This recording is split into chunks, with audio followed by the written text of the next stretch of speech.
Like this anymore. Like 8 I get home, I try to sleep, whatever. The next day, don't think anything. So much energy, and for a year, how did that happen? Manic Bipolar, sorry. You better go make your own business.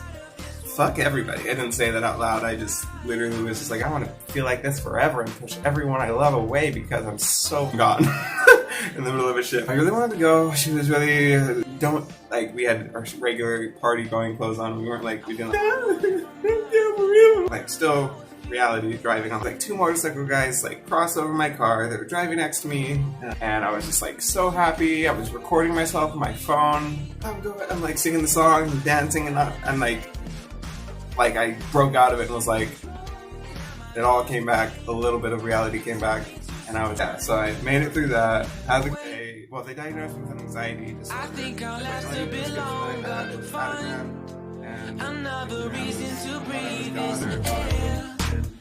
Now we made for ourselves, this won't be the last time. So, title of this video, my psychotic break. Whatever else I add to this title.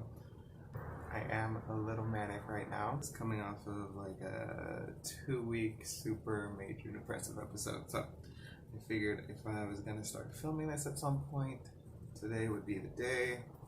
Because also I'm moving tomorrow. It's 2020, August 26th today. And it's fucking hot in San Diego.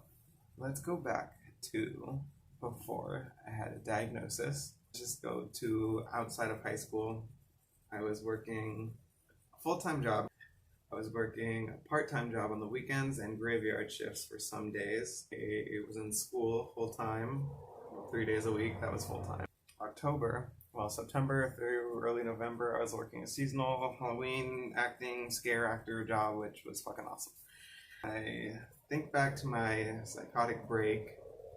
My first experience of mania was definitely in 2014, and I was just over 20 years old. I just turned 20. That's a little bit of a backstory and a little bit of the build up to the chaos, I would say. Definitely having an undiagnosed mental illness and then working and not sleeping and not eating for however many long I was working those jobs, which was about a year at that point. I had the part-time job for a little over under a year and a half, and then I had my full-time job for just over a year, just under a year, 9 months. And that was a full-time job. I was working at a warehouse, stocking boxes and loading trucks at a logistics facility that sent out tools and shit. And then my part-time job, I was actually working at a halfway house, which was a small residential facility in a house I was basically a direct care supervisor. I worked with a bunch of other people that basically were living in the house with these people who all had mental illness, and I would just basically assist them in their daily living. The Halloween job was just a month. That was more of a release for me, just kind of get out of the rigorous, just structured work. So fast forward to June of after my senior year, so a year after high school, after working and going to school full-time, all that shit. I don't even want to calculate the hours a week that I was doing actual stuff. Yeah, I was going on my first vacation from work and school. It was 3 days to Las Vegas. I wasn't old enough to gamble or anything. It was more of just a family trip. Me and my girlfriend at the time had been together for 3 years, and me and her were driving to Vegas to meet my mom, my stepdad, my cousin, and my aunt. And we were just gonna go to Vegas and basically do all the kid stuff like we used to do when we were kids, like Desperado and Circus and all the rides and Stratosphere and all that fun stuff. Senior year is when I also got pretty heavily into marijuana. I didn't drink that much, so weed was what I poured myself into to get me through all of that madness. I had a medical card for anxiety and insomnia. But back to Vegas. going to Vegas. I was so excited, super pumped. Didn't have to worry about school or work for 3 days, and I just got to go have fun with the family and my girlfriend. I had stocked up on hordes of weed because it wasn't legal in Vegas at the time. I had a shitload of edibles and dabs and weed, everything for when we got to Vegas. I don't want to get into the whole Vegas thing, but I was like super high the whole time, super excited, super euphoric. Everything was wonderful. Everything was great. I was so happy. And then I don't think I might not have slept like for 2 days. I had to drive back to San Diego and it hit me. Everything hit me. It was textbook mania, manic depressive, super high energy. I know I didn't sleep the whole night before the drive back. And we had to drive back from at 11, and it took us 7 or 8 hours to get back. So it was summer. The trip back from Vegas is usually 4 to 5 hours max. It was a 7 or 8 hour drive because there was so much traffic and shit. It was just me and my girlfriend in the car, and I don't think I stopped talking for 1 minute of that road trip. I was just blabber, blabber, blabber, blabber, blabber, blabber, blabber. Just everything was conversation, and she was a trooper. Holy shit, I can't imagine being in the passenger seat of my car when I was driving, because I was totally functional driving, but I don't even remember half the things that I was talking about, but everything was just everything needs to be like this, and when I get back it's going to be like this, and oh my gosh. And yeah, I'd struggled with depression for a while of my life, a big portion of my life, and this was so much euphoria and craziness and all this. Oh my gosh, the whole road trip back, looking back, I feel so sorry that I put her through this. Good God, when we finally got home, she just bolted out of the car and was just I can't take this anymore. 8 hours of a first manic episode culminating in a 2-door Ford Focus. That's it. Oh gosh, that's crazy. We get home and my mom and my stepdad are already home, and what I was going through, they had no idea what was happening. It was full-on psychotic mania for the first time. And good God, if I could go back and feel that again, I wouldn't, because of the shit that I put her through during that whole road trip. I can't imagine how traumatizing that was for her. So anyway, I get home, I try to sleep, whatever. The next day, don't think anything's wrong. Still don't have any idea what's wrong. I just think I feel super awesome. And yeah, I keep smoking, staying high, not connecting to reality whatsoever. Me and my girlfriend had a major breakdown, and I slept in a different room. Because I knew that, just for her sanity, just to separate a little bit. I had enough to realize that I was being a little bit over the top, but I couldn't stop. I could not focus or control it whatsoever. Yeah, so that was the first hint of some sort of mental psychosis mania. I wouldn't say it was psychosis yet at that point, but it was definitely mania. So I had to go back to work, and I was so excited to go back to work at my logistics job, my warehouse job. My dad actually was a vendor for the company, and he got me the interview, and I aced the interview because oh my God. How did that happen? My whole Mexican mocha just fell over. Oh, my hot chocolate. Well, I'm moving and this carpet's gonna be stained anyway, but damn it, that sucks. I didn't even take a sip of that hot chocolate yet. It's okay. Okay, well that sucked. I was a barista, so I take my Mexican hot chocolates very seriously, so I made that from scratch. But anyway, whatever, that fucking happens. I got a Gatorade now. Happy birthday to me. Anyway, so. Oh. Well, that sucked. Okay, so I think I was at the point where I was talking about getting back into work at my warehouse job and that whole thing. Manic bipolar story. Okay, so I was back at work, and I was super pumped to be there. Pretty sure everyone thought I was on meth or cocaine or caffeine pills of some kind of drug. They all know I smoked weed. They didn't know I smoked weed like at work or like on break or anything.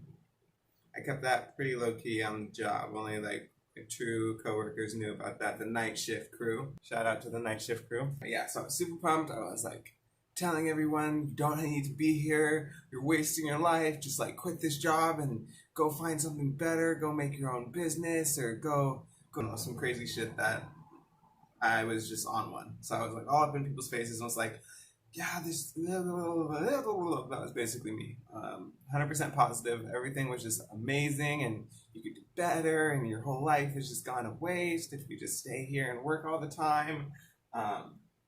My way or the highway. My way's better. Don't trust the highway. I thought I was all knowing, had a spiritual awakening that was fueled by pot brownies and edibles and BHO and all those other technologically advanced dApps. But anywho, back to work, and I'm like, you know what? Fuck this. Fuck everybody. I didn't say that out loud. I just literally was just like, I can't contain myself here. Like I had maybe gone to work for maybe 2 days. I don't remember sleeping, but gone to work and was super pumped for like 2 days. Excited to go to work. Got a shitload done at work. Finished everything super fast and was just like, on it. It was just like 2 days after I got home from Vegas. So right back into the thick swing of things without any kind of medical evaluation or treatment facility of any kind. Didn't even know I was manic, just thought I was super happy, super positive because I hadn't been happy in a very long time.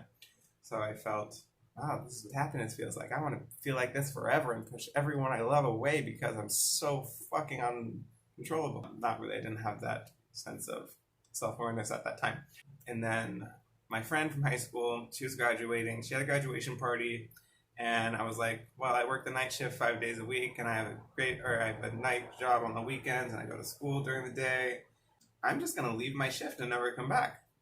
So I was on lunch break, and I told the guys I was going to get pizza.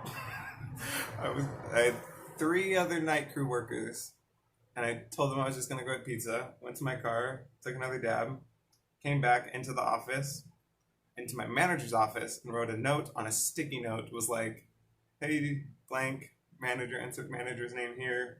Thanks for the opportunity.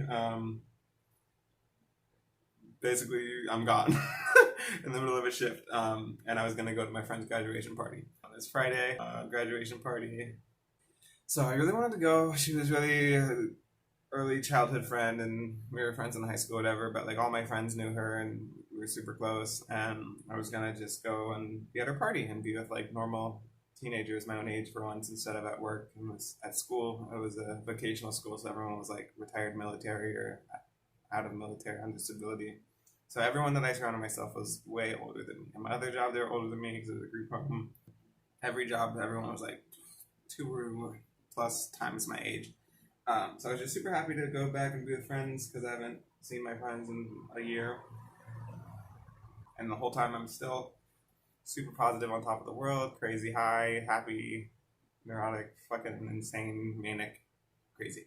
And I remember at the party, I was just like, Daniela, you're graduating. This is the first day of your life. Like, you're gonna be so many great things. And everyone that I was like, I was just the life of the party. Like, any song that came on, boom, let's talk about that song. You like Logic? Logic was just coming up at that point, 2014. He just released like his first album. Everyone's talking about Logic. I had never heard one of his songs, but I could emulate that I had been a fan of him or just talk shit about anything to anyone. I was just like in the conversation with everyone. I convinced, they had a pool in the backyard that there wasn't a pool party or anything. No one was swimming in it. It was night and summer, but no one was swimming in it. My friend who's graduating high school had a boyfriend who I didn't know, but we talked, and I like had a super deep connection with him. Because I was connected with everybody. And I was like, yeah, man, let's just get in the pool right now. If you get in the pool right now, then you can do anything. Don't, like, we had our regular party going clothes on. We weren't like, we didn't have swimsuits or anything. So I convinced him to jump in the pool with me, and we were in the pool in our regular clothes, and I had to figure out how to get home with in wet clothes. But yeah, I was still super pumped and happy and no hospitals yet. And then I was like, shit, I fucking quit my job and I don't know how to sleep and stop talking and being positive, crazy, toxic person. So I'm like, well, I'm gonna drive to Sacramento and be with my cousin who was on the trip with me to Vegas. She had moved up to Sacramento, and I was like, well, I'm just gonna drive to Sacramento in my car with no plan whatsoever. So I don't know how many days have gone by since I've been feeling like this, maybe like a week. I just decided I can't be here. I'm trapped in San Diego. I need to just go to Sacramento. Started driving up the highway, still super high, still super sleep deprived, still super manic. And when I first got on the highway, I started crying. I was still manic, but I was like crying uncontrollably, like,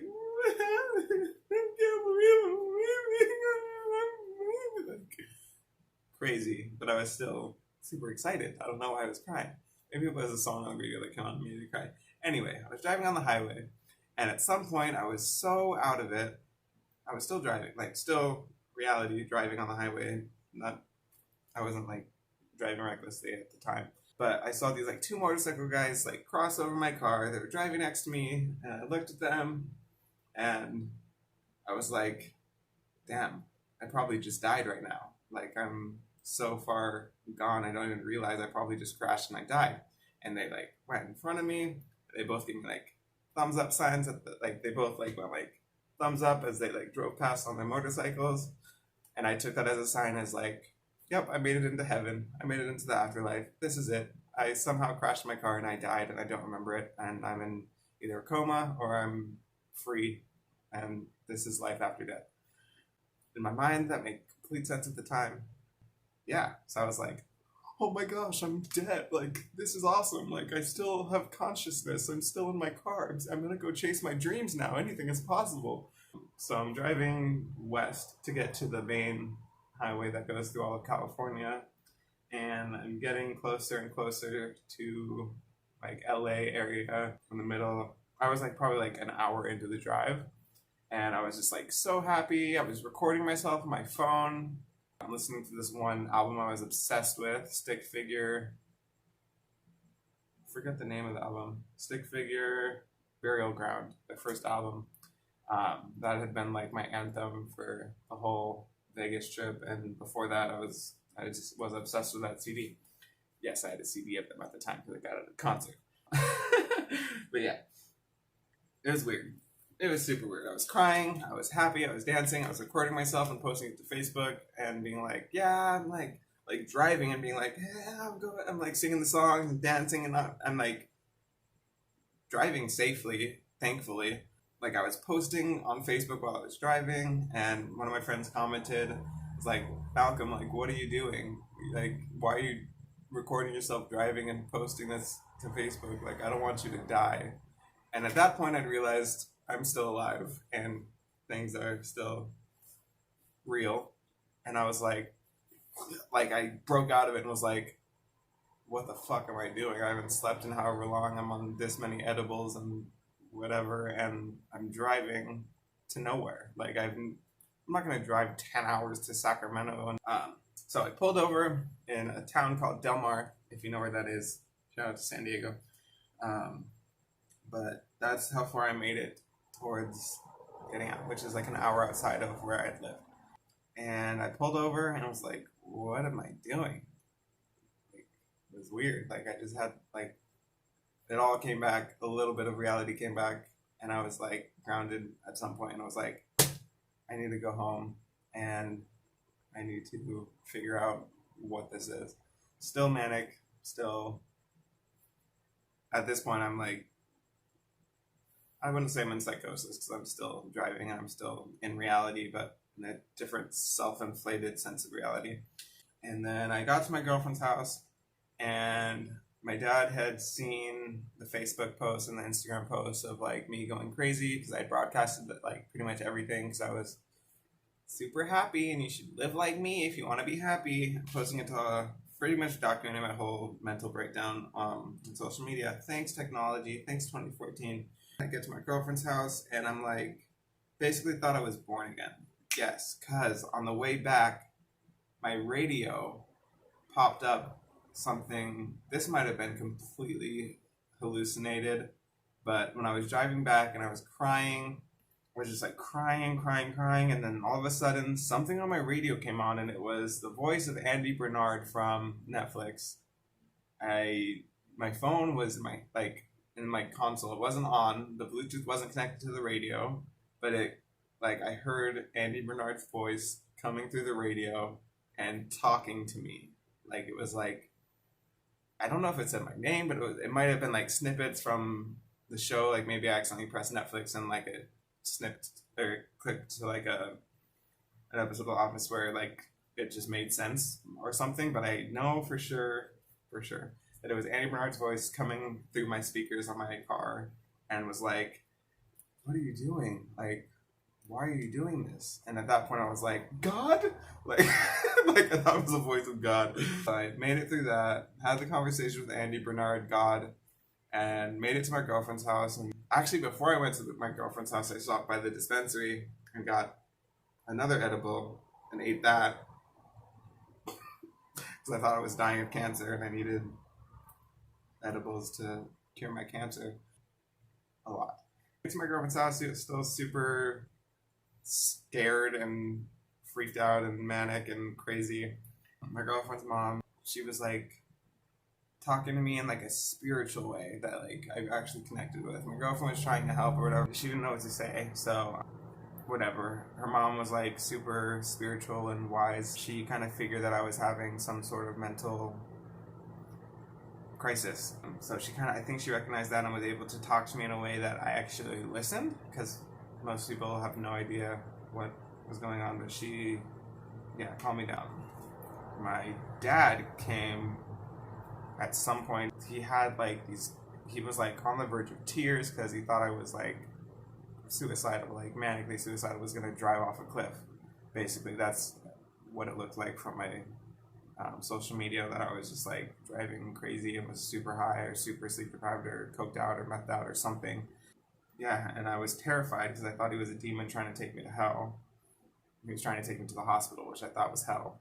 He convinced me to get in his car. I was just like, I'm so sorry. Like, I'm so sorry. Like, I was just like in tears, crying. Yeah, I got to the hospital and they were evaluating me. And I remember when the doctor saw me, I was like terrified. And my mom came, my girlfriend came and saw me in the hospital. And this was just an emergency room. This wasn't like a psych ward or anything. This was just an urgent care emergency room. Can you tell me what is wrong with my son kind of thing? I saw a bunch of doctors. I saw one social worker, one therapist, and with her, I was like, I instantly clicked out of it and was able to be like rational for some reason. When she came in and I sat on the bed, I remember just being like, I feel safe. I feel normal now. Like, and I had a full-on conversation with her, just like intake evaluating like where I was. That I told her that I was a medical marijuana user and that I was super high, and I was super proud that I was a medical marijuana user. So like all my Instagram stuff was like me smoking weed and shit. For medical purposes, man, for medical purposes. And she was like, well, don't do that. Like, that's just a bad look. And I was like, really? Like I was just like, really? Why? They diagnosed me with an anxiety disorder because I was just terrified of everything. And they gave me Ativan, so it put me to sleep, which was good. But I didn't like 5150 or stay in a psych ward or anything for that time. I came home to my house, tried to recover just with that anxiety disorder and Ativan, basically. The next morning, I remember from the hospital, I woke up and I did the same thing, took a fat ass dab. And again, I was super manic instantly, like that, like, again. And thought I was God, or thought I was some kind of messiah who could speak to animals and control everything and was super at one with the world. At that point, my mom was like, oh, it's the weed. We gotta have an intervention right now, when I'm still in a manic episode. And I was freaking out because I thought I was being like judged by God again. I was like, this is why you died, because you got high and died in a car accident, and you're still in purgatory or the afterlife. At that point, it was psychosis, I think. My first, like, feeling of, like, I don't know what's real and what's not, because all I had was one night's sleep and one pill. I don't want to get to where I was hospitalized, like, for real and diagnosed, because this video has been way too long already. Yeah, that was my experience in my first manic episode / psychotic break. No sleep, very little food other than chocolate weed and pretzel weed. The cheese pretzel edibles, they're a bomb.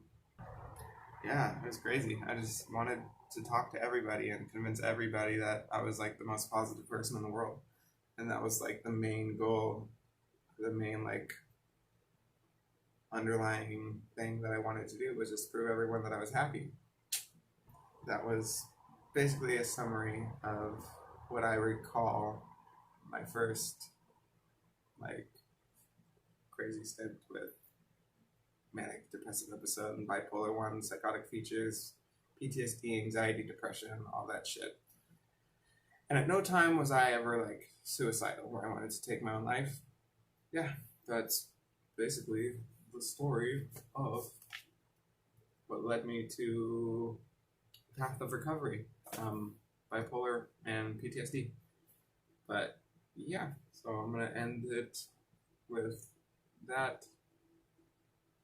Did I end on a happy note? I ended on my mom's marijuana intervention, and then I needed to eventually be hospitalized, which I'll save for hopefully another video if I could continue or actually upload this in the first place. But yeah, okay, if you listen to this and you related at all or want to know more about my personal subjective story with my mental illness, then go ahead and subscribe. Sounds super pathetic, but I will maybe be posting more videos like this where hopefully I get better at talking, because this was super rambly. I just had a little bit of notes. Why am I can't end this video.